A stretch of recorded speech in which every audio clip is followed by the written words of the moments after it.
स्वागत है आपका हमारे YouTube चैनल ई कंटेंट हिंदी पर। आइए ऑनलाइन पढ़ते हैं। और आज हम पढ़ने जा रहे हैं अन्य अविकारी शब्द, जिसके अंतर्गत हम निपात पढ़ेंगे।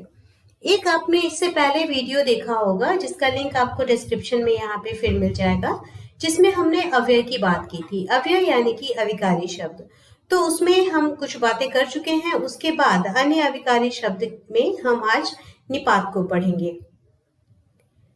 निपात किसे कहते हैं? साधारणतः निपात अव्यय ही होते हैं। जो अव्यय किसी शब्द या पद के बाद लगकर उसके अर्थ में विशेष प्रकार का बल भर देते हैं, वे निपात या अवधारक अव्यय कहलाते हैं। हिंदी में क्या, काश, तो, भी, ही, तक, लगभग, ठीक, इस सब तरह के अनेक निपातों का प्रयोग होता है। जैसे कुछ उदाहरण देखिए। मैं यह काम कर सकता हूँ सामान्य अर्थ में है, लेकिन अगर हम कहते हैं कि मैं भी यह काम कर सकता हूँ, तो इससे यह पता चलता है कि और लोग इस काम को कर सकते हैं और मैं भी कर सकता हूँ। इसी तरह मैं ही यह काम कर सकता हूँ, यानी कि इस काम को और कोई नहीं कर सकता। मैं यह काम नहीं कर सकता, यानी कि यहाँ पर मना किया जा रहा है, नकारात्मक भाव है कि मैं यह काम नहीं कर सकता। तो ये सारे जो यहाँ पर हमने देखा, जैसे कि भी, ही, नहीं, ये सारे निपात हैं। अब हम जानेंगे निपात के प्रकार। निपात मुख्यतः 9 प्रकार के होते हैं। स्वीकार्य निपात, हाँ, जी हाँ। हाँ, मैं कल सुबह आ जाऊंगा। जी, मैं कक्षा में उपस्थित रहूंगा। जी हाँ, मैं यह काम जरूर करूंगा। तो यहाँ पर ये सभी स्वीकार्य निपात हैं। नकारार्थक निपात, नहीं, जी नहीं। जैसे मैं यह काम नहीं कर सकता, जी नहीं, मैं कल उपस्थित नहीं हो सकता। ये नकारार्थक निपात हैं। निषेधात्मक निपात, मत, तुम छत पर मत दौड़ो, तुम लोगों के साथ मत खेलो। तो यहाँ पर मत जो है वो निषेधात्मक निपात है। प्रश्नबोधक निपात, क्या कल विद्यालय खुलेगा? तो ये प्रश्नबोधक निपात है। विस्मयादि बोधक निपात, काश अब विद्यालय खुल जाते। तो यहाँ पर काश जो है वो विस्मयादि बोधक निपात है। बलदायक निपात, इसका प्रयोग बहुत अधिक होता है। आपने देखा होगा वाक्यों में, तो, भी, ही, तक, पर, सिर्फ, केवल, भर, ये सारे बलदायक निपात के उदाहरण हो सकते हैं।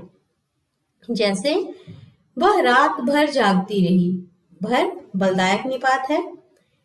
मैंने कहा तो था, अब तो यहाँ पर बलदायक निपात है। तो इस तरह इसके कई उदाहरण आप देख सकते हैं। तुलनात्मक निपात, सा, मैंने कई चीजें देखी पर इससा नहीं देखा। अब यहाँ पर सा जो है वो तुलनात्मक निपात है। अवधारणा बोधक निपात, ठीक, लगभग, करीब, तकरीबन, मैंने उसे देखा था, वह तकरीबन 11 साल की थी। वह भी ठीक ऐसा ही दिखता है, उसकी लंबाई चौड़ाई भी लगभग इतनी ही है। तो इस तरह ये सारे अवधारणा बोधक निपात हैं। आदर बोधक निपात, जी, मैं अवश्य इस काम को कर लूंगा। तो यहाँ पर हम ये 9 निपात के प्रकार को जान चुके हैं। बहुत आसान है इसको जानना, क्योंकि ये कई वाक्यों में हम इसका प्रयोग देखते हैं। हम जितनी भी कहानियां पढ़ते हैं या जो भी गद्य पढ़ते हैं, उसमें ज्यादातर इन सब चीजों का प्रयोग रहता है, तो उसे हम आसानी से समझ पाते हैं। साथ ही साथ हमारी बोलचाल में भी हम निपात का प्रयोग करते हैं, तो इसीलिए इसे बहुत ज्यादा यहाँ पर व्याख्या की आवश्यकता नहीं है। हम आगे बढ़ते हैं कुछ प्रश्नों के लिए। अब हम यहाँ पर ये देखेंगे कि इससे संबंधित प्रश्न किस तरह के आते हैं। काश इस साल अच्छी वर्षा होती, काश में कौन सा निपात है? सही उत्तर क्या होगा? विस्मयादि बोधक निपात। माँ रात भर जागती रही में कौन सा निपात है? इस वाक्य में कौन सा निपात है? इसका सही उत्तर बलदायक निपात। तुम वहां मत जाओ में कौन सा निपात है? अब यहाँ पर आप देखिएगा नकारार्थक है, निषेधार्थक है। तो इस दोनों ऑप्शन में हमेशा इन दोनों विकल्पों में आप कहीं भी भ्रम की स्थिति में ना रहें।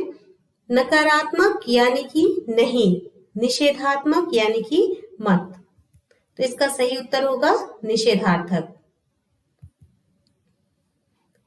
आशा है आप इस वीडियो के जरिए अन्य अविकारी शब्द यानी कि निपात को अच्छी तरह समझ चुके होंगे।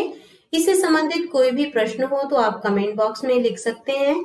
साथ ही साथ डिस्क्रिप्शन में आपको एक लिंक मिलेगा जिसमें आप इससे संबंधित अन्य प्रश्नों को भी हल कर सकते हैं।